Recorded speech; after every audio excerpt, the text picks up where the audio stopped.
Hello there! Akoma here with your weekly dose of Happy Chatter.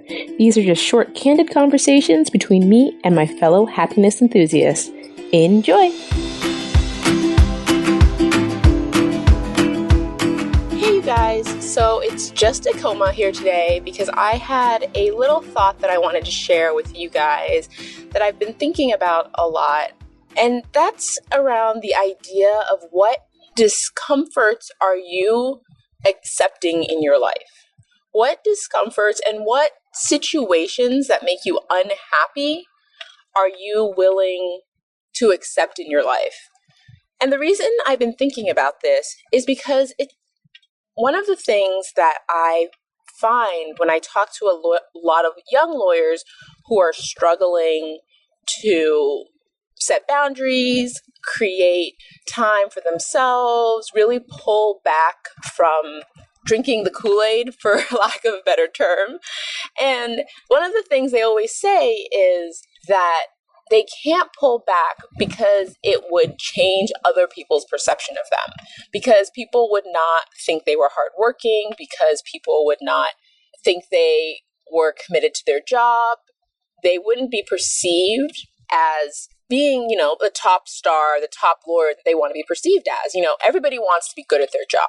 Everyone wants to be perceived as good at their job. But there's something there, and I think there's a point worth making that those things are different. So what I mean by that is I am less concerned with how I am perceived and more concerned with what I actually am.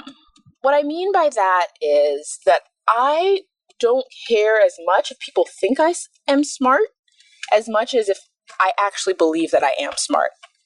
Or I don't care if people think that I'm working hard as much as I care that I actually am working hard. And the reason that matters is because people's feedback, and that's what I think of it as, people's feedback about you tells you more about them than it tells you about yourself.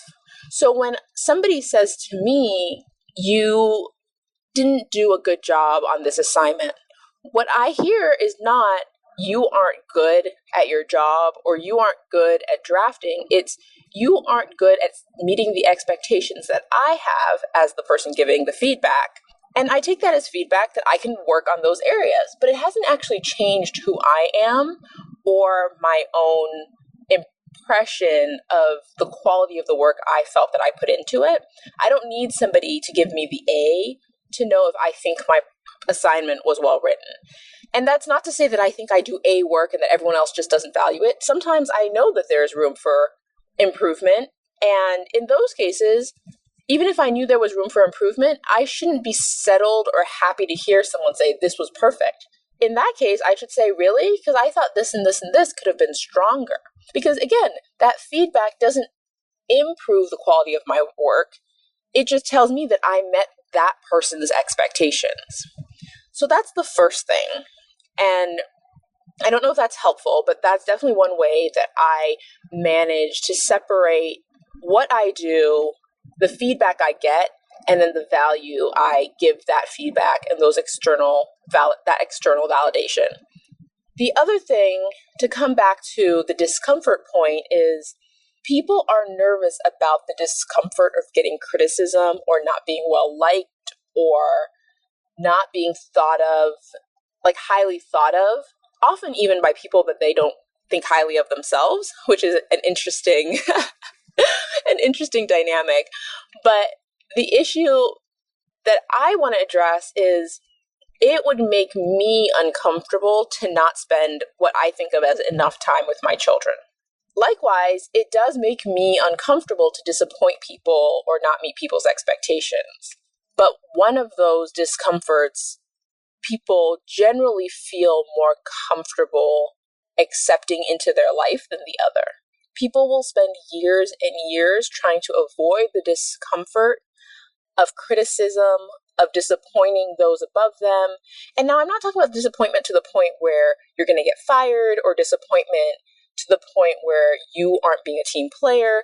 I'm talking about the mild levels of you aren't going above and beyond every second of the day. Every second of the day isn't 110%. Some days are 80%, some days are 120, but it's not a steady 100 to 110, 365 days of the year. I think if that's what people are expecting of you, then they should be disappointed, right? Nobody deserves that level of you, not your children, not your husband, not your job. Nobody deserves 110% of you because that leaves nothing else. That leaves nothing for anybody else. So I just had to get more comfortable with having uncomfortable conversations around my work and those expectations. And that has allowed me to have less discomfort around the way I raise my children, the way I show up in my marriage, the way I nurture my relationships with friends and other family. And the reality is that life can be a little messy. Life can be a little bit uncomfortable, but you need to question your assumptions about which discomforts and which uncomfortable situations and which unideal, is that a word? Non-ideal situations are the ones you are willing to tolerate and accept in your life.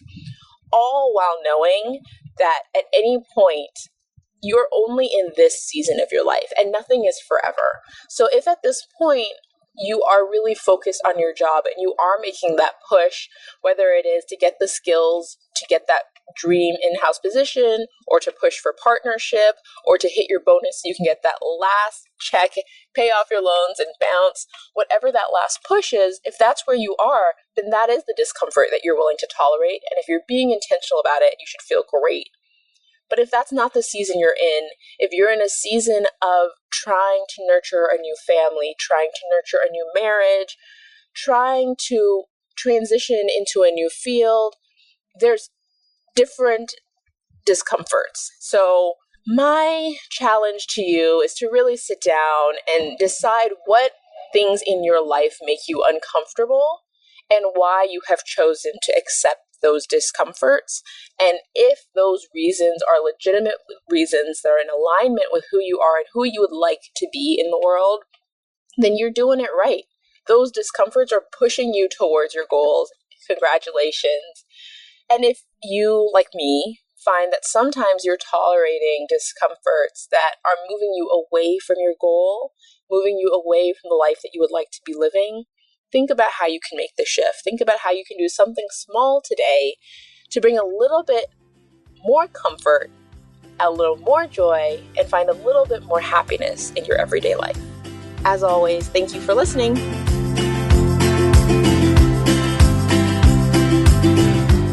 Today's HappyChatter episode is brought to you guys by Audible.com. As most of you know, I love to read, but I also know it can be a struggle to find the time and energy to read as a practicing attorney.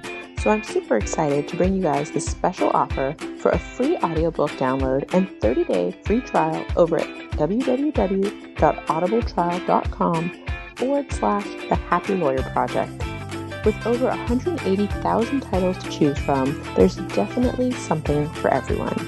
Thanks so much for tuning in, and as usual, I'm super happy you're here.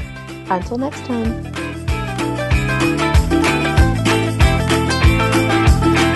Thanks for listening.